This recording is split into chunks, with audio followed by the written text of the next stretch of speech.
ശബ്ദം പുറത്ത് കേട്ട കൊന്നു കളയും ഞാൻ. അടങ്ങിക്കിടക്കടി നായിൻ്റെ മോളെ. ഇരു കൈകളും ബെഡിലേക്ക് അമർത്തി സഞ്ജയ് അവളിലേക്ക് അമർന്നു. വേണ്ട ഏട്ടാ, എനിക്ക് ഒട്ടും വയ്യ. നമ്മുടെ കുഞ്ഞിനെ ഓർത്തെങ്കിലും എന്നെ വെറുതെ വിടേട്ടാ. അടിവയറ്റിൽ കൈയമർത്തി രേണു കരഞ്ഞു. ഈ നാശത്തെ ഇല്ലാതാക്കാമെന്ന് ഞാൻ പറഞ്ഞതല്ലേ. അപ്പൊ നീയല്ലേ ഇതിനെ പ്രസവിക്കണമെന്ന് വാശി പിടിച്ചത്? എനിക്ക് എൻ്റെ വികാരം അടക്കാനാണ് നിന്നെ കെട്ടിക്കൊണ്ട് വന്നത്. മിണ്ടാതെ അടങ്ങിക്കിടന്ന കൂടുതൽ ബലപ്രയോഗം ഇല്ലാതെ കാര്യങ്ങൾ കഴിയും. ഒന്നുമില്ലേലും നീ ഗർഭിണിയാണെന്ന് അറിഞ്ഞ ശേഷം നിന്നെ കെട്ടിയിട്ട് ഭോഗിക്കുന്നില്ലല്ലോ ഞാൻ. അത്ര ദയ നിനക്ക് തന്നില്ലേ? ഒരു ഉന്മാദനെ പോലെ രേണുവിൻ്റെ ചുണ്ടുകൾ വായിലാക്കി നുണഞ്ഞുകൊണ്ട് സഞ്ജയ് പുലമ്പി. വയറ്റിൽ ജീവൻ കൊണ്ട തൻ്റെ കുഞ്ഞിൻ്റെ ആയുസ് എത്ര നാൾ ഉണ്ടാകുമെന്ന് ഓർത്ത് രേണുവിൻ്റെ കണ്ണുകൾ നിറഞ്ഞൊഴുകി. സഞ്ജയിൻ്റെയും രേണുവിൻ്റെയും കല്യാണം കഴിഞ്ഞിട്ട് കഷ്ടിച്ച് 3 മാസമേ ആയിട്ടുള്ളൂ. 1.5 മാസം ഗർഭിണിയാണവൾ. രേണുവിൻ്റെ അച്ഛനും അമ്മയും അവൾ 10ൽ പഠിക്കുമ്പോൾ ഒരു ആക്സിഡൻറ്റിൽ മരിച്ചു പോയതാണ്. ഒരേട്ടൻ രാജേഷ്. അവളേക്കാൾ 12 വയസ്സ് മുതിർന്ന ഏട്ടനാണ്. അവളെ +2 വരെ പഠിപ്പിച്ചതും പിന്നെ കെട്ടിച്ചു വിട്ടതും. അച്ഛനും അമ്മയും മരിക്കുന്നതിന് മുൻപ് രാജേഷിൻ്റെ കല്യാണം കഴിഞ്ഞതാണ്. അവനൊരു പെൺകുഞ്ഞുണ്ട്, 2 വയസ്സുള്ള ആമി. ഭാര്യ പറയുന്നതിനപ്പുറം ഒരു തീരുമാനമില്ലാത്തയാളാണ് രാജേഷ്. രേണുവിൻ്റെ വിദ്യാഭ്യാസം +2വിൽ നിർത്തിച്ചത് അവളാണ്. നന്നായി പഠിച്ചിരുന്ന രേണുവിനോട് രാജേഷിൻ്റെ ഭാര്യ നീതുവിന് അസൂയയായിരുന്നു. ടീച്ചറാവാൻ മോഹിച്ചവളെ പെൺപിള്ളേർക്ക് ഇത്ര വിദ്യാഭ്യാസം മതി, ഞാനും അത്രയല്ലേ പഠിച്ചുള്ളൂ എന്ന് പറഞ്ഞ് 18 ആയപ്പോൾ തന്നെ കെട്ടിച്ചുവിട്ട് ഭാരം ഒഴിവാക്കി.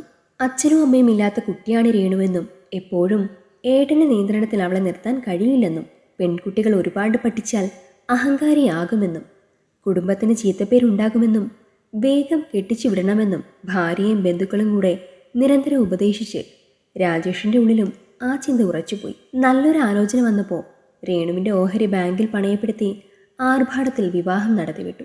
അച്ഛൻ്റെ അമ്മയുടെയും ഒറ്റ മകനായിരുന്നു സഞ്ജയ്. കുടിയും വലിയുമില്ലെങ്കിലും ആൾ സെക്സിന് അഡിക്റ്റായ ഒരാളായിരുന്നു. വിവാഹത്തിന് മുൻപ് അവൻ സ്ഥിരമായി വേശ്യകളുടെ അടുത്ത് പോകുമായിരുന്നു.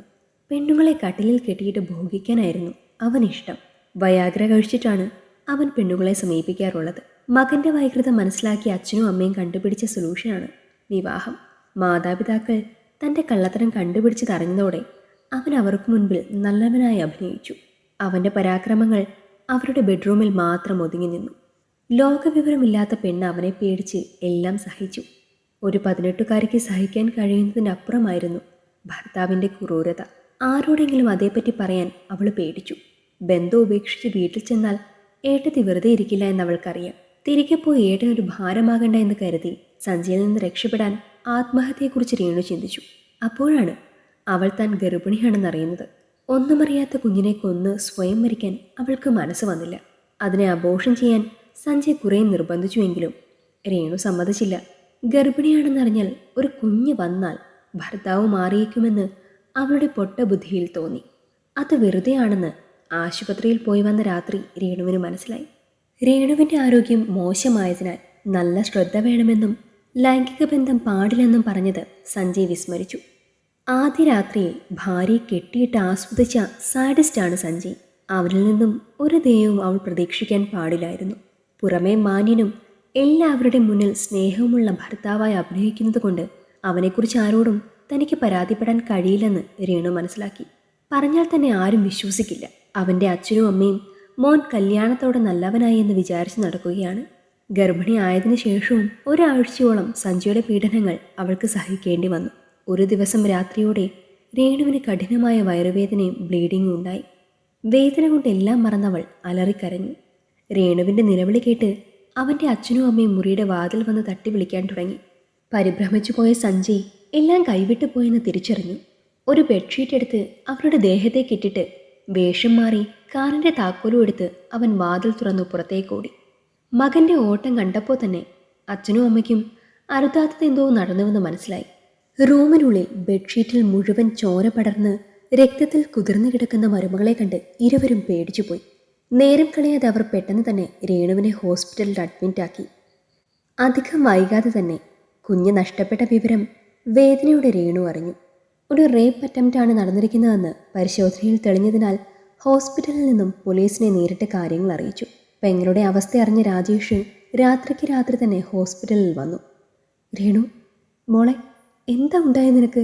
ഏട്ടൻ്റെ സ്നേഹത്തോടെയുള്ള ചോദ്യം കേട്ട് രേണു ഞെട്ടി കണ്ണുകൾ തുറന്നു. അത്രയും സ്നേഹത്തോടെ ആദ്യമായിട്ടാണ് അവൾ രാജേഷിനെ കാണുന്നത്.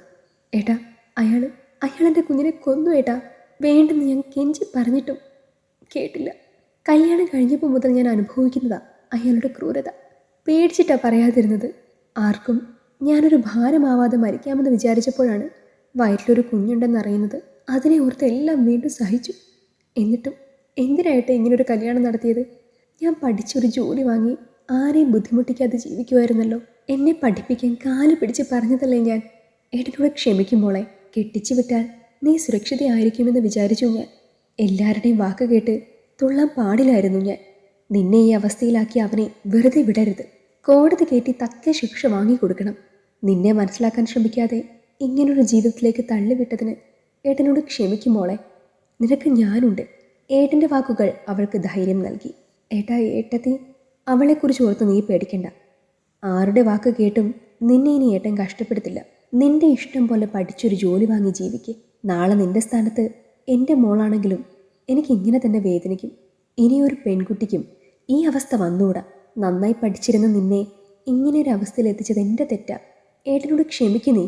പെങ്ങളെ ചേർത്ത് പിടിച്ച് രാജേഷ് വിതുമ്പി. ഒളിവിൽ പോയ സഞ്ജയ് അവസാനം പോലീസ് പിടിയിലായി. അർഹിച്ച ശിക്ഷ തന്നെ അവന് കിട്ടി. രേണു ആഗ്രഹിച്ച പോലെ പഠിച്ചൊരു ടീച്ചറായി. നാത്തൂനും ഏട്ടനെ ഭയന്ന് അവളുടെ കാര്യത്തിൽ ഇടപെടാൻ വന്നില്ല. താൻ വിദ്യ പകർന്നു കൊടുക്കുന്ന കുട്ടികൾക്ക് സ്വന്തം കാലിൽ നിൽക്കണമെന്നും ആരെയും ആശ്രയിക്കാതെ ജീവിക്കണമെന്നുമാണ് അവൾ ആദ്യം പഠിപ്പിച്ചത്. തൻ്റെ അവസ്ഥ ഇനി മറ്റൊരു പെൺകുട്ടിക്കും വരരുത് എന്ന് അവൾ ആഗ്രഹിച്ചു. ഈ കഥ നിങ്ങൾക്കിഷ്ടമായെങ്കിൽ ലൈക്ക് ചെയ്യൂ. നിങ്ങളുടെ അഭിപ്രായങ്ങൾ കമൻ്റായി രേഖപ്പെടുത്തൂ. കൂടുതൽ കഥകൾ കേൾക്കാൻ ഈ ചാനൽ സബ്സ്ക്രൈബ് ചെയ്യൂ.